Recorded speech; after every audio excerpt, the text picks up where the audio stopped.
እፎይ ትክክልም ይሁን ስህተት እንደኔ አይነት ኑሮ ከመኖር እንደ እፎይ አይነት ሞት መሞት ደስ ይላል።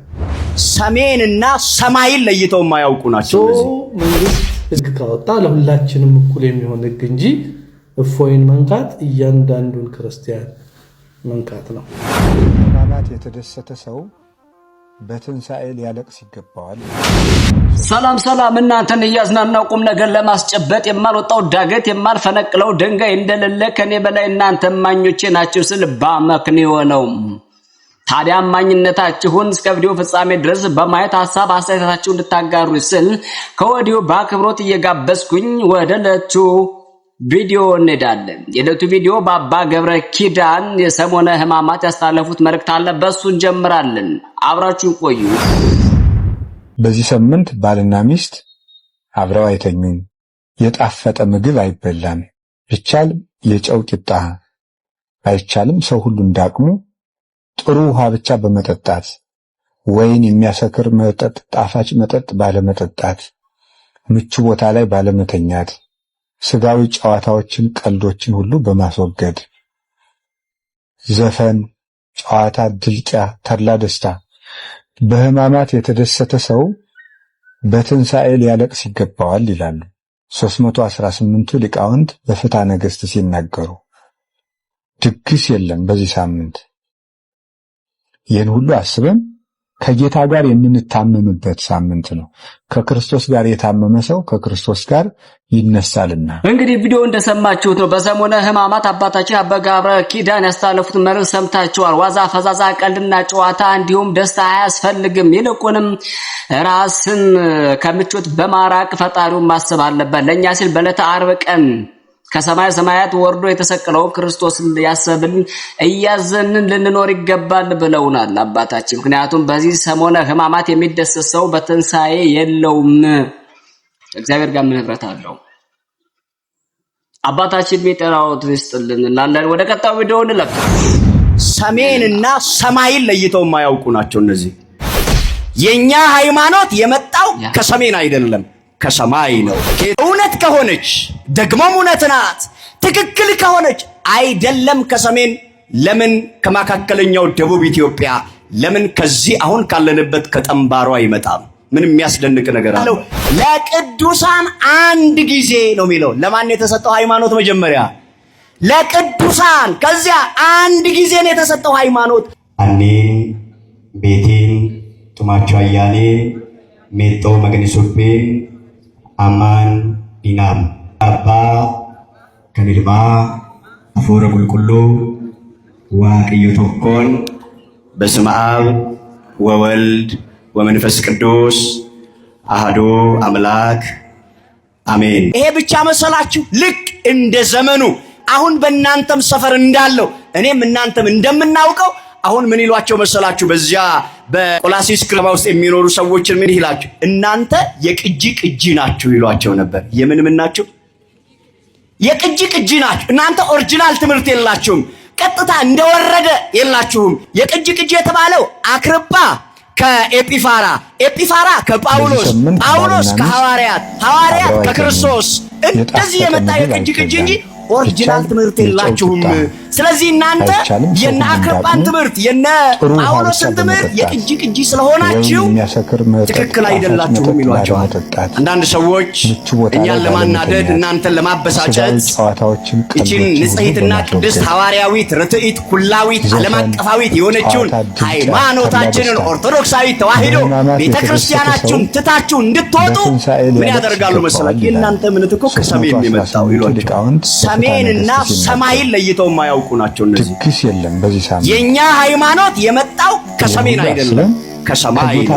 እውነት ከሆነች ደግሞም እውነት ናት፣ ትክክል ከሆነች አይደለም ከሰሜን ለምን ከመካከለኛው ደቡብ ኢትዮጵያ ለምን ከዚህ አሁን ካለንበት ከጠምባሮ አይመጣም? ምን የሚያስደንቅ ነገር አለው? እውነት ከሆነች ወደ እግዚአብሔር መንግስት የምታስገባን ከሆነ ከእግዚአብሔር ጋር የምታገናኘን ከሆነ አይደለም ከሰሜን ለምን ከደቡብ ለምን ከምዕራብ ለምን ከደቡብ ምዕራብ ኢትዮጵያ አይመጣም? ዋናው የመጣበት ሳይሆን ዓላማው ምንድነው ነው። ምንድነው ዓላማው? የሃይማኖት አስፈላጊነቱ ምንድነው የሚለውን በደንብ እንድናውቅ ያስፈልጋል። እውነት ነው። እንግዲህ ወንድማችን በእውነት ያስተላለፈው መልእክት ትልቅ መልእክት ነው። በተለይ በዚህ ጊዜ እያንዳንዳችን ልንማርበት ልናስተውለው የሚገባ ትልቁ ነገር ይሄ ነው። በቃ ከዘረኝነት አስተሳሰባችን ሊጸዳ ይገባል። በተለይ ይሄኛው ዘመን ይሄኛው ትውልድ አይምሮ ተበላሽቷል ከኔ ጀምሮና አመለካከታችን ልክ እንደ ጻድቅ ካልሆነ መቼም አንሽሻል፣ መቼም አንለወጥም። እና ሃይማኖታችን አይደለም ከሰሜን ለምን ከሌላ ሳይመጣም ነው። በቃ ትክክለኛ እውነተኛ ሃይማኖት ከሆነ የሚያድን ከሆነ ዓላማውን አይተህ ገምግመህ ትክክል ነው ለምን አትቀበለውም? ግን ሃይማኖታችን የመጣው ከሰሜን ከደቡብ ከምዕራብ ከሚባሉ ሳይሆን ከሰማይ ነው የሚለው እርግጥ ነው። እንዲህ መምህሮች መብዛት አለባቸው። በሉ በርቱ የሚላቸውም ያስፈልጋል። በእውነቱ ያው እንዲህ አይነት ሲታዩ ግን አይቆዩም ወይ በሆነ ነገር ጥፍ ያደርጓቸዋል። ለማንኛውም የተሰማችሁ ሐሳብ አስተያየት እንድትሰጡ ከወዲሁ ጋብዛለሁኝ። ወደ ቀጣዩ ቪዲዮ እንለፍ። አሁን የምንሰማው ቪዲዮ ደግሞ ስለ እፎይ ምስክርነት የተሰጠ ነው። ከእፎይ ልንማረው የሚገቡ ብዙ ቁም ነገሮች አሉ ይለናል ወንድማችን። የፕሮቴስታንት እምነት ተከታይ ነው። እስኪ እናንተ ማድምጡትና ምን ትላላችሁ? ቀጥታ ወደ ቪዲዮ እንሂድ። ይሄ ወንድማችን እፎይ ይባላል። I don't know like ድፍረት፣ ቀጥተኝነት እና እውቀቱ ላይ አስተያየት መስጠት አልፈልግም። ልክ ነው ልክ አይደለም ማለለም ወደድንም ጠላንም ግን በየዘመናቸው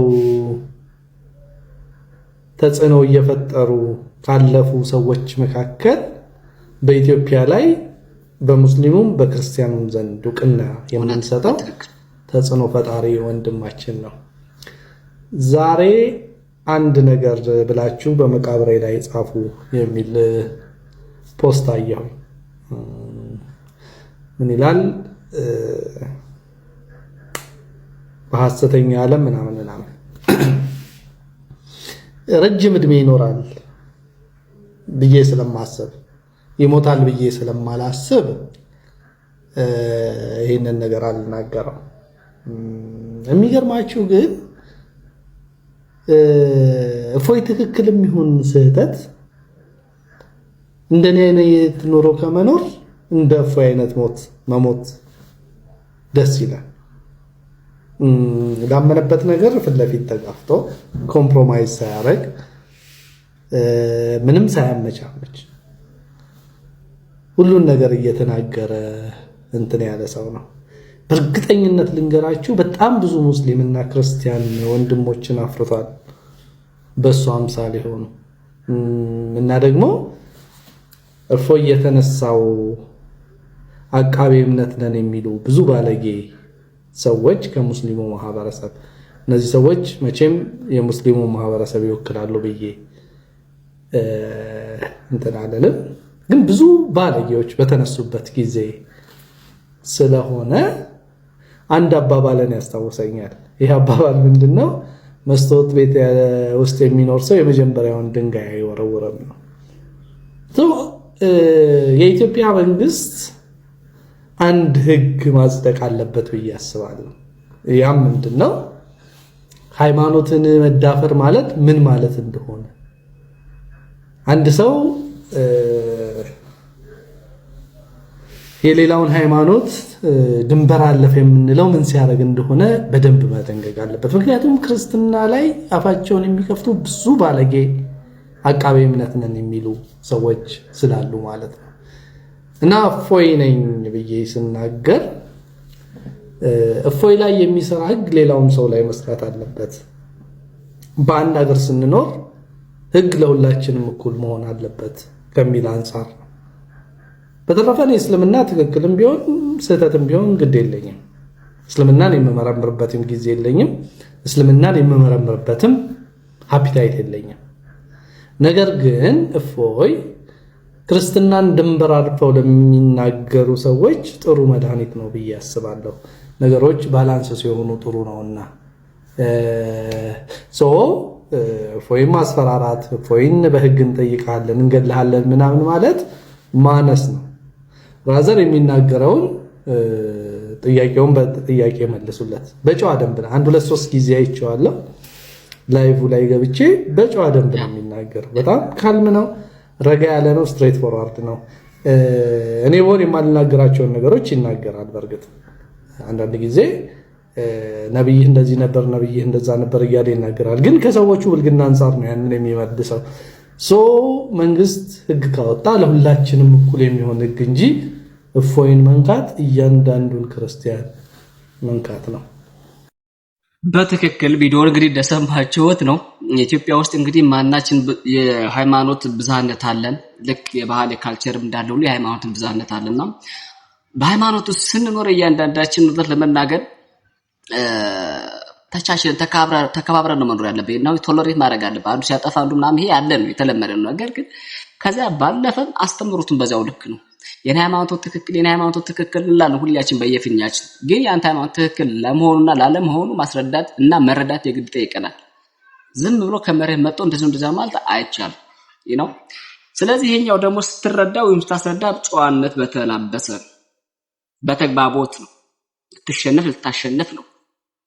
ገብቷል። እዚህ ውስጥ ገባና ዝም ብሎ በጭፍን ጥላቻ ብቻ እገላለሁ እንዲያደርጋለሁ ምናምን አይሰራም። በቃ ምንም ማረጋች እሱ ትገለው ትችላለህ። ግን እሱ አስተምሮቶች አሁን ብዙ ሚሊዮኖች አፍርቷል። ገብቷቸዋል። እንዲያውም ከዚህ በኋላ ክርስቲያኑ ማህበረሰብ ቁርአንን ነው በደንብ ማጥናት ያለበት። ሙስሊሙም ደግሞ መጽሐፍ ቅዱስ ነው በደንብ ማንበብ ያለበት። ከዚያ ለማስረዳትም ለመረዳትም እንዲሁ በልምድ ይዘነው የምንሄደው ሃይማኖት እንደሌለን ማወቅም ያስፈልጋል።